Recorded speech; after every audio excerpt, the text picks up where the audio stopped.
الرز بلبن يا حبايبي اهو، طلعته من التلاجة وخد الوش الجميل ده، وحطيت عليه المكسرات. والتاني طلعته من الفرن، حطيته بس تحت الشوايه بس خد اللون ده كده، عمل القشره دي معايا زي ما انتم شايفين كده.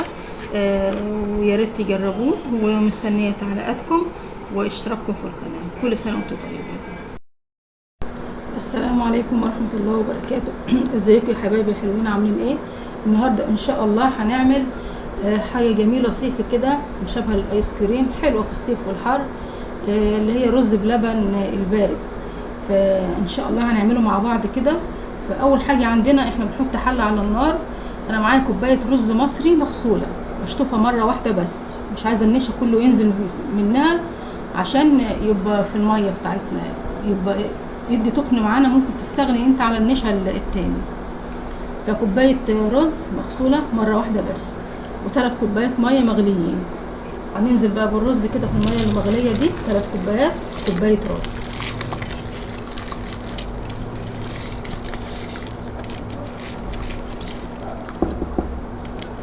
سمي كده بسم الله، صلوا على رسول الله. معنا 3 كوبايات ميه وكوبايه رز واحده. الميه المغليه على نار هاديه بقى كده، ونسويها لمده ربع ساعه كده بالظبط. هنا يا حبايبي الرز استوى اهو. اهم حاجه التقليب المستمر فيه عشان ما يلزقش، عشان ما يتحرقش من تحت كده. الرز استوى اهوت، كوبايه رز و3 كوبايات ميه، استوى خالص كده الرز معانا. هننزل بقى باللبن الحليب، لتر من الحليب المغلي. بسم الله كده.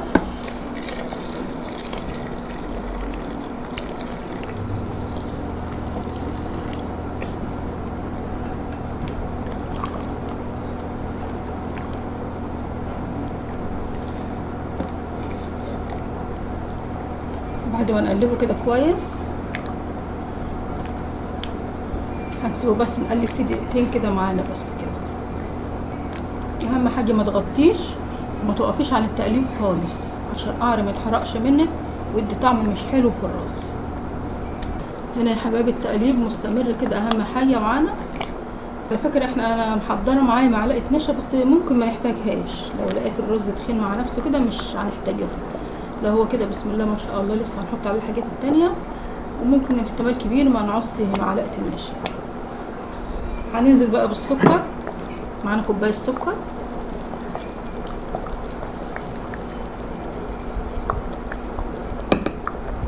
معانا معلقتين لبن بودر، معلقتين بس لبن بودر، يبقى كوبايه سكر ومعلقتين لبن بودر. نقلب كويس كده. السكر طبعا هتدوقيه، ولو حسيت ان هو محتاج سكر تاني هتحطي كوبايه كويسه على المقدار ده. غالبا بتبقى كوبايه كويسه على المقدار. احنا نزلنا بالسكر ومعلقتين كبار لبن بودر، ومعانا برضو معلقتين كبار كريم شانتيه.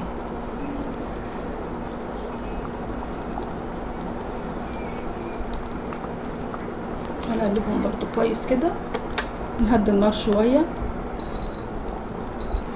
هنا معايا شويه فانيليا، معلقه صغيره فانيليا، ومعلقتين كبار قشطه،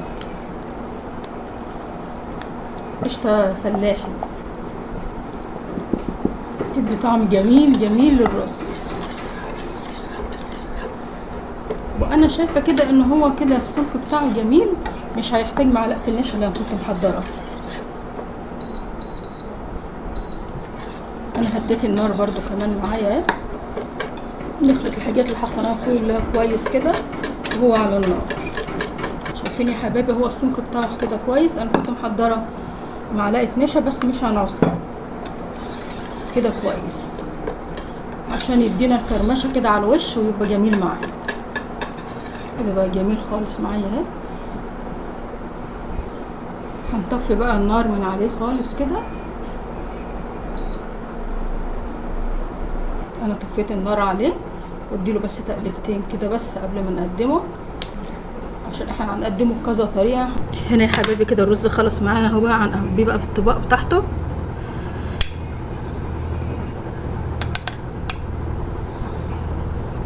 دي الطباق اللي كده هنحطها في التلاجة من غير فرن ولا حاجة.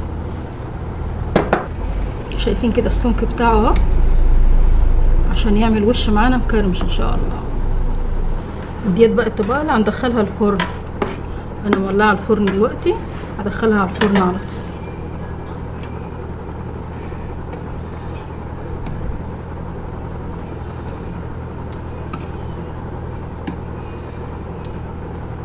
هنا يا حبايبي انا غرفت الرز اهو، دول هندخلهم الفرن عشان ياخدوا وش من فوق.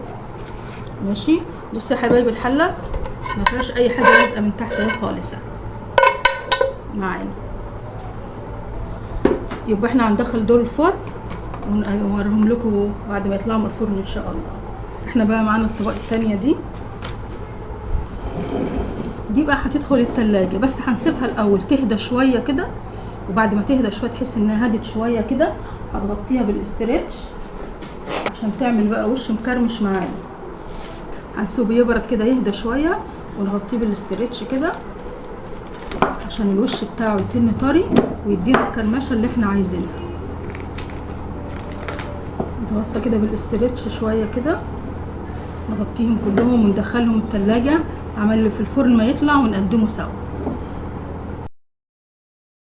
الرز بلبن يا حبايبي اهو طلعته من التلاجة وخد الوش الجميل ده، وحطيت عليه المكسرات، والتاني طلعته من الفرن حطيته بس تحت الشوايه بس خد اللون ده كده، عمل القشره دي معايا زي ما انتم شايفين كده. ويا ريت تجربوه، ومستنيه تعليقاتكم واشتراككم في القناه. كل سنه وانتم طيبين.